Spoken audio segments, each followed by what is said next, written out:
Welcome friends, प्रस्तुत है BA honours राजनीति विज्ञान सेमेस्टर 1 डिसिप्लिन स्पेसिफिक कोर्स राजनीतिक सिद्धांत की समझ अंडरस्टैंडिंग पॉलिटिकल थियरी के अंतर्गत महत्वपूर्ण प्रश्न और उत्तर सीरीज। प्रश्न, प्रत्यक्ष लोकतंत्र का उदाहरण सहित वर्णन करें। उत्तर, प्रत्यक्ष लोकतंत्र, जिसे शुद्ध लोकतंत्र भी कहा जाता है, अप्रत्यक्ष या प्रतिनिधि लोकतंत्र के विपरीत लोकतांत्रिक निर्णय लेने में नागरिकों की प्रत्यक्ष भागीदारी का रूप है। प्रत्यक्ष लोकतंत्र नागरिकों की एक सभा के माध्यम से संचालित हो सकते हैं, जनमत संग्रह और पहल, जिसमें नागरिक उम्मीदवारों या दलों के बजाय मुद्दों पर मतदान करते हैं। इस शब्द का प्रयोग कभी कभी एक निर्वाचित निकाय, जैसे कि निर्वाचक मंडल, और निर्वाचित पदाधिकारियों को वापस बुलाने के बजाय अप्रत्यक्ष रूप से प्रत्यक्ष मतदान में प्रतिनिधियों के चुनाव के अभ्यास के लिए भी किया जाता है।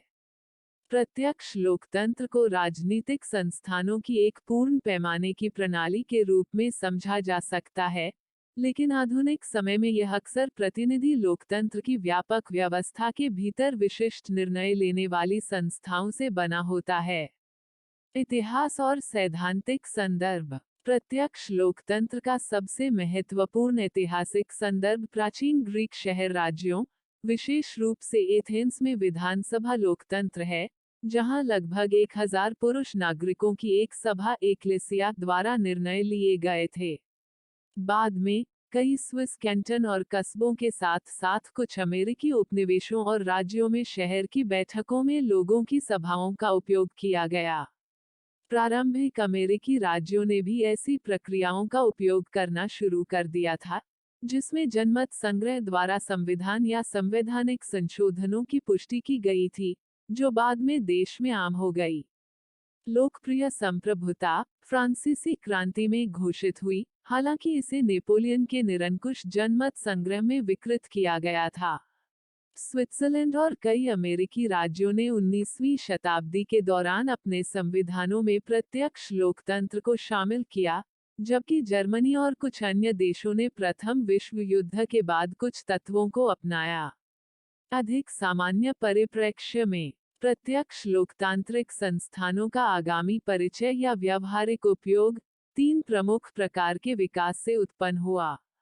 1. प्रभुत्वशाली अल्पतंत्र की राजनीतिक शक्ति पर अंकुश लगाने के लिए सामाजिक वर्ग संघर्ष, उदाहरण के लिए स्विट्जरलैंड, अमेरिकी राज्य। 2. नई राज्य इकाई को वैध बनाने और एकीकृत करने के लिए राजनीतिक या क्षेत्रीय स्वायत्तता या स्वतंत्रता की प्रक्रिया। प्रथम विश्व युद्ध के बाद की शुरुआत।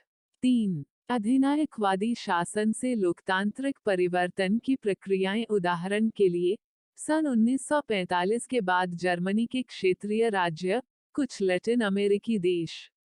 आधुनिक लोकतंत्र अक्सर असेंबली लोकतंत्र के शुरुआती बिंदु से नहीं बल्कि निरंकुश या सामंती स्थितियों के तहत विकसित होता है, धीरे धीरे राजनीतिक प्रतिनिधित्व का एक बड़ा हिस्सा और प्रतिनिधि मतदान अधिकारों के विस्तार का दावा करता है। संविधान, नागरिक अधिकार और सार्वभौमिक मताधिकार, जो यूरोपीय और कई अन्य देशों, आमतौर पर प्रथम विश्व युद्ध के अंत तक में हासिल किए गए थे, आमतौर पर लोकप्रिय संप्रभुता के सिद्धांतों के मानक आधार पर लोकतंत्र के साथ पहचाने जाते थे। इस प्रकार कई देशों और सिद्धांतों ने लोकतंत्र की अधिक व्यापक अवधारणा का समर्थन करने के बजाय प्रतिनिधि लोकतंत्र की एक संकीर्ण धारणा को जोड़ा। प्रत्यक्ष लोकतंत्र का सामान्य सिद्धांत अभी भी मूल रूप से लोकप्रिय संप्रभुता, स्वतंत्रता और राजनीतिक समानता पर आधारित है। 19वीं शताब्दी के दौरान इन सिद्धांतों को तेजी से चुनौती दी गई, या उन्हें प्रतिनिधि संस्थानों से परे उनके सार से वंचित कर दिया गया।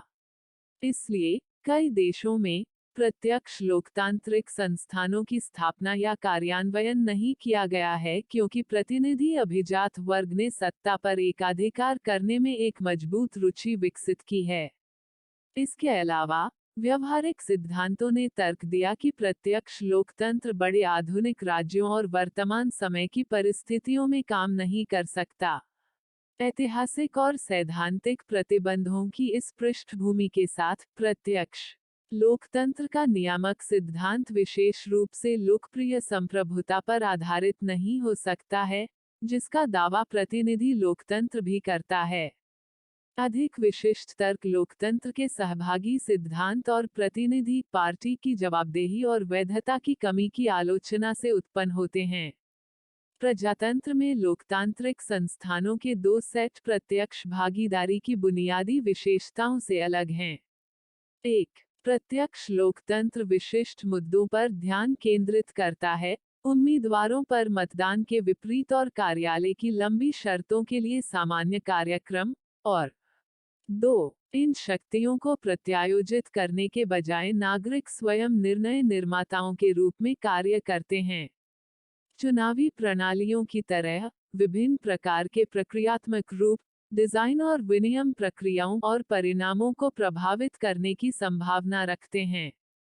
यह भी ध्यान में रखना चाहिए कि प्रत्यक्ष लोकतांत्रिक प्रक्रियाएं अलगाव से काम नहीं कर सकती हैं, लेकिन हमेशा एक समग्र राजनीतिक व्यवस्था की संरचनाओं से जुड़ी होती हैं, जिसमें प्रमुख प्रतिनिधि संस्थान शामिल हैं।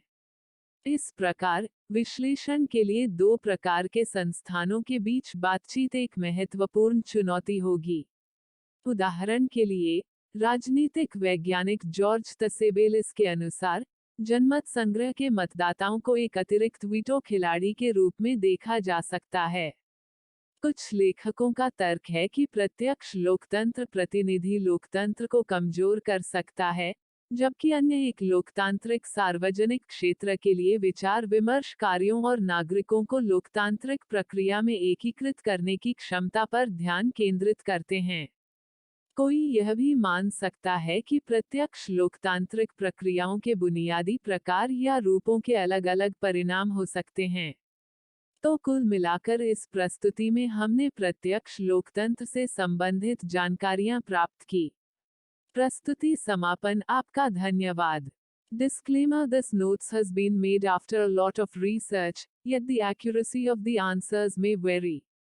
The author assumes no responsibility or liability for any errors or omissions in the content of this notes.